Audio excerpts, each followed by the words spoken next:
সবথেকে সহজ এবং সেরা স্বাদের পিঠা হবে আজকের এই পিঠা। আসসালামু আলাইকুম এভরিওয়ান, এমএনএল কুকিং ব্লগে সবাইকে স্বাগতম জানাচ্ছি। আজকে আমি একদমই নতুন স্বাদের একটি ইউনিক পিঠার রেসিপি শেয়ার করব। চালের গুঁড়া, সুজি, আটা ছাড়াই কিন্তু আপনারা খুবই অল্প সময়ে মজাদার পিঠাটি তৈরি করে নিতে পারবেন। এই পিঠাটি তৈরি করা খুবই সহজ আর খেতে যে এতটা বেশি টেস্টি, তো আপনারা একবার হলো বাসায় ট্রাই করবেন।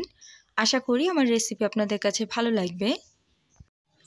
আমার চ্যানেলে আরও বিভিন্ন রেসিপি দেওয়া আছে, চাইলে ঘুরে আসতে পারেন। তো আর কথা না বাড়িয়ে চলে যাচ্ছি মূল রেসিপিতে। পিঠা তৈরি করার জন্য প্রথমেই নিয়ে নিচ্ছি 1 কাপ পরিমাণে ময়দা। এরপর এখানে দিয়ে দিব হাফ টেবিল স্পুন পরিমাণে ইস্ট, দিয়ে দিব পরিমাণ মতো লবণ।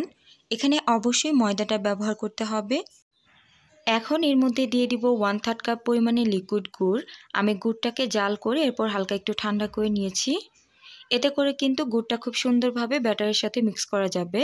এখন অল্প অল্প কুসুম গরম পানি অ্যাড করে খুব সুন্দর একটা ব্যাটার তৈরি করে নিচ্ছি।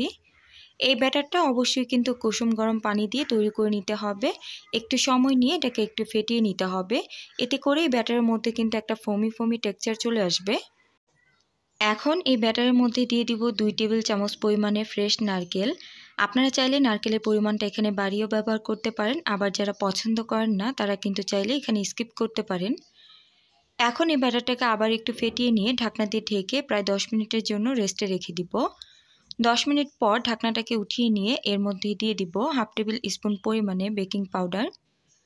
এখানে অবশ্যই বেকিং পাউডারটাই ব্যবহার করতে হবে, বেকিং সোডা ব্যবহার করা যাবে না। এরপর এটাকে আবারও একটু সময় ফেটিয়ে নিচ্ছি। এই ব্যাটারটা একটু ঘন হয়ে গিয়েছে, এর জন্য আবারও 2 টেবিল চামচ পরিমাণে কুসুম গরম পানি দিয়ে এটাকে আবারও একটু সময় ফেটিয়ে নিচ্ছি। এই ব্যাটারটা খুব বেশি ঘন করে তৈরি করা যাবে না, এটা কিন্তু অনেকটা পাতলা করে তৈরি করে নিতে হবে। আমি আপনাদেরকে কাছ থেকে দেখিয়ে দিচ্ছি, আশা করি বুঝতে পেরেছেন এটা কতটা পাতলা করে তৈরি করেছি।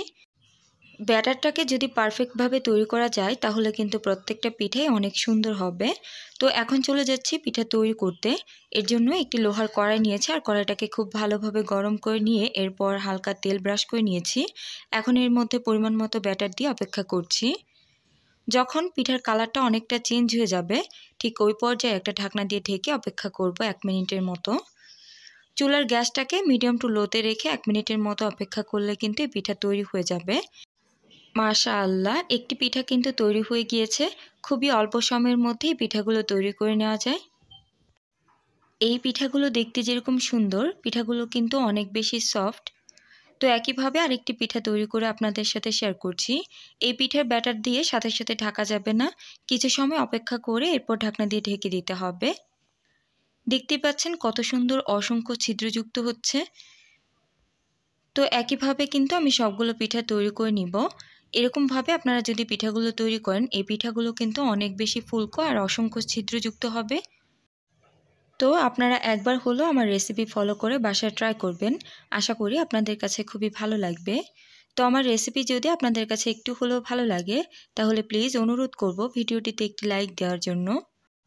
হাতের কাছে যদি চালের গুঁড়া না থাকে তাহলে কিন্তু আপনারা আমার এই রেসিপি ফলো করে ময়দা দিয়ে কিন্তু এই মজাদার পিঠা তৈরি করে নিতে পারেন। আশা করি একবার যদি ট্রাই করেন আপনারা দ্বিতীয়বার ট্রাই করতে চাইবেন। এই পিঠাটা যেহেতু খেজুরের গুড় দিয়ে তৈরি করা হয়েছে এর জন্য কিন্তু কালারটা অনেক সুন্দর হয়েছে আর খেতেও অনেক বেশি টেস্টি হয়েছে। তো এরকমই সহজ এবং মজার মজার রেসিপি দেখতে চাইলে আমার চ্যানেলটিকে সাবস্ক্রাইব করে পাশে থাকা বেল আইকনের অল অপশনে ক্লিক করে দিতে পারেন। এতে করে আমি যখনই ভিডিও আপলোড করব আপনার ফোনের সাথে সাথে নোটিফিকেশন চলে যাবে। তো আজকে এই পর্যায়ে বিদায় নিচ্ছি। আল্লাহ হাফিজ, আসসালামু আলাইকুম।